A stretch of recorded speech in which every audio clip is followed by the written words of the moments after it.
ইফতারে শরীরকে রিচার্জ করতে পানীয়র কোনো বিকল্প নেই, তবে পুষ্টিগুণে কে এগিয়ে আসুন জেনে নিই কোনটা আপনার জন্য সেরা পছন্দ হতে পারে। ডাবের পানি বা প্রাকৃতিক স্যালাইন।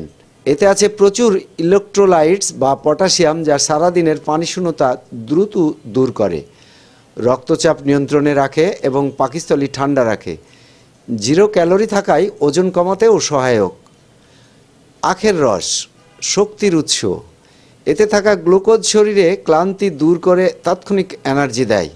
যকৃত বা লিভারের কার্যক্ষমতা বাড়াতে এবং জন্ডিস প্রতিরোধে এটি বেশ কার্যকর, তবে ডায়াবেটিস রোগীদের জন্য এটি এড়িয়ে চলাই ভালো। সেরা কোনটি? যদি শরীর খুব বেশি ক্লান্ত থাকে এবং এনার্জি দরকার হয় তবে আখের রস সেরা, আর যদি পেট ঠান্ডা রাখা ও ওজন নিয়ন্ত্রণ লক্ষ্য হয় তবে ডাবের পানি অপ্রতিদ্বন্দ্বী। আপনি আজ ইফতারে কোনটি রাখছেন? আপনার পছন্দের পানীয় কোনটি? কমেন্টে জানান এবং এই উপকারী টিপসটি বন্ধুদের সাথে শেয়ার করুন। সাইদুর রহমান, ডেস্ক রিপোর্ট, নবরূপ টিভি।